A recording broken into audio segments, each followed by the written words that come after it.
Baik, perkenalkan nama saya Muhammad Zakif Adi. Di sini saya akan menyampaikan refleksi setengah semester perjalanan saya mengikuti kelas interpersonal, utamanya terhadap topik persepsi dan juga impresi.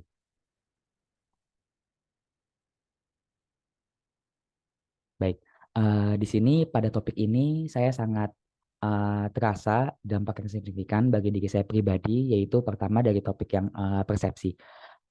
Saya mempelajari bahwasanya persepsi terbagi jadi dua, yaitu persepsi kita pribadi atas diri kita dan juga persepsi dari kita terhadap orang lain. Dan di sini saya mendapati bahwasanya satu hal juga pelajaran yang saya selalu terbingung atas sebetulnya tuh apa definisi yang cocok untuk kegundahan yang selama ini saya alami. Tapi pada mata kuliah ini, khususnya pada topik ini, saya mendapati bahwasanya rasa bingung atas diri saya pribadi, rasa eh, takut atas diri saya pribadi itu ternyata dapat didefinisikan menjadi tiga hal, yaitu self concept, self awareness dan juga self esteem.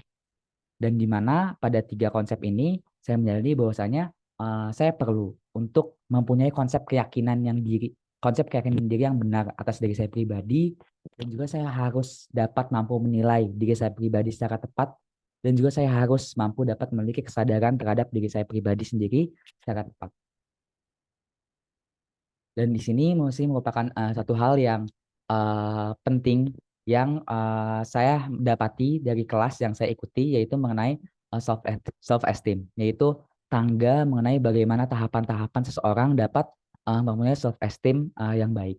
Dan ini pun merupakan kenapa saya masukkan menjadi salah satu topik yang saya ingin bahas, karena ini merupakan topik yang menurut saya sangat relate dan sangat kebetulan mungkin sama terhadap apa yang saat ini saya rasakan. Yaitu saat ini, pada saat itu saya merasa bahwasannya eh, semua yang saya dapati memang sejatinya adalah ini rahmat, ini adalah keberuntungan. Keberuntungan ini tidak ada campur tangan saya sama sekali, dan bisa dibilang ya usaha saya hanya sedikit. Jadi atas mungkin semua pada saat itu capaian-capaian saya dan juga prestasi-prestasi saya, dan itu saya yakini bahwasannya ya saya tidak banyak melakukan sesuatu atas hal itu, dan itu yang saya rasakan sehingga saya cenderung malu untuk melakukan banyak hal karena saya terbelenggu atas ekspektasi orang lain yang selalu menganggap, oh saya telah memiliki prestasi A B C D, saya mungkin ketika saya memiliki prestasi A B C D saya jago, dan padahal saya merasa usaha saya hanya sedikit untuk itu. Saya lebih banyak mungkin dibantu oleh ketidaksengajaan keberuntungan dibanding usaha saya sendiri, mungkin dari prestasi-prestasi yang saya raih juga, sehingga saya selalu memendam dan saya selalu malu untuk melakukan banyak hal karena saya rasa itu bukan usaha saya, itu bukan karena usaha saya secara signifikan saya pribadi. Dan di sini saya pun mempelajari bahwasanya uh, saya harus patut mensyukuri dan juga mengapresiasi diri saya pribadi menjadi lebih baik. Dan saya anggap ketika saya mendapatkan materi ini, saya tuh tercengang atas satu hal, bahwasanya self esteem itu bukan tentang mencari apresiasi, bukan juga tentang mencari validasi, ataupun bukan juga tentang mencari ucapan terima kasih. Saya pernah mempunyai teman saat ini ada di FKG angkatan 2020.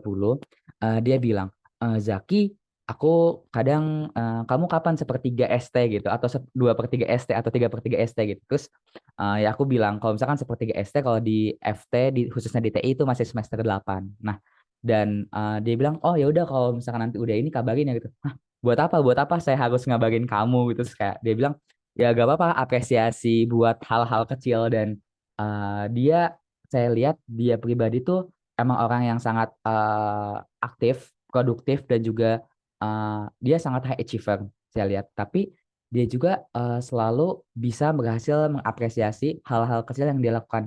Saya awalnya bingung deh, saya awalnya nganggep kalau misalkan dia itu narsistik, ataupun kayak ya buat apa kita mengapresiasi hal-hal yang sudah kita capai, padahal itu bukan sepenuhnya mungkin dari kita pribadi. Tapi pada mata kuliah self esteem ini, khususnya di tangga-tangga menuju kepercayaan diri yang baik, saya sadar bahwasanya belief ataupun keyakinan yang selama ini saya pegang itu dapat merusak diri saya pribadi.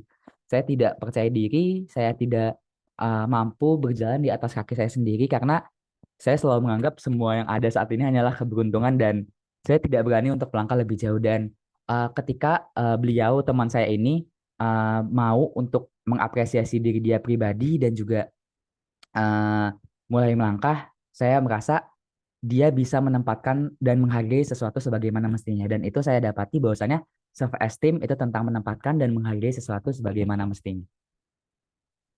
Dan juga self concept. Saya sempat bingung, tenggelam, saya juga akhirnya memperhatikan dan belajar bahwasanya saya tidak boleh membangun keyakinan ataupun keyakinan sukses akan diri saya pribadi untuk atribut-atribut yang sementara, untuk jabatan maupun untuk harta, karena hal itu merupakan sementara dan sudah semestinya bagi saya untuk membangun self concept atas atribut-atribut yang abadi seperti ketegigihan, ketekunan, kebahagiaan dan lain-lain.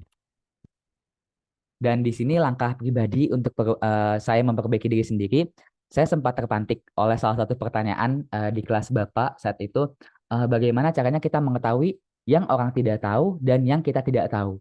Dan Bapak saat itu menjawab, kita bisa melakukan dua hal. Jadi kita bisa memperbesar open arena kita dan juga memperkecil unknown kita. Dan yang ingin saya lakukan adalah seperti itu. Saya tahu ada hal yang saya tidak tahu dan pun ada orang yang tidak tahu, yang orang tidak tahu, tapi saya rasa saya memendam hal itu dan saya ingin memperluas open arena yang mana saya ingin menunjukkan kepada diri pribadi yang lain bahwasanya melalui feedback, meminta feedback dan juga memberikan feedback melalui tahapan-tahapan ini, saya ingin dapat memperkecil hal-hal yang tidak saya ketahui dan saya ingin dapat mengenali diri saya pribadi lebih jauh karena saya rasa dengan mengenali diri saya pribadi lebih jauh, saya mampu menjadi lebih tenang, lebih bahagia dan saya tahu apa tujuan sebetulnya saya mempelajari ini, tujuan saya kuliah dan pun tujuan pasca kuliah nanti dan itu yang merupakan saat ini masih ingin terus saya kembangkan.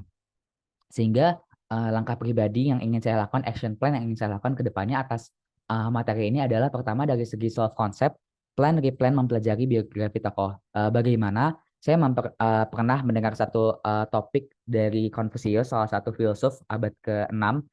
Dia bilang salah satu cara untuk mempelajari dan memperbaiki diri adalah dengan mempelajari sejarah, yaitu dengan mempelajari tokoh dan telah mempelajari apa yang sebelumnya telah mereka lalui. Dan saya ingin membaca banyak hal mengenai tokoh-tokoh sukses pada zaman sekarang maupun zaman-zaman dulu yang saya rasa saya kagumi dan masih saya endam untuk membaca hal itu karena saya ingin mempelajari bagaimana sebenarnya tokoh-tokoh tersebut membangun self concept mereka dan juga terhadap self esteem dari dua tangga sehabis setelah uh,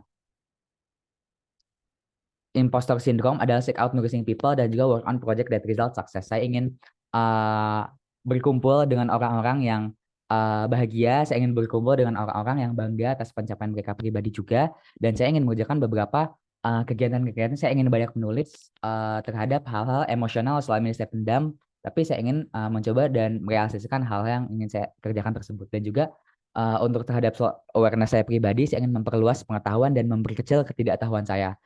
Saya sadar bahwasanya saya mungkin tidak betul-betul tahu akan semuanya, tapi saya dapat terus memaksimalkan usaha saya untuk meminta feedback dan juga memberi feedback yang lebih atas semua usaha saya. Dan mungkin itu jawaban pertama saya untuk topik satu. Terima kasih.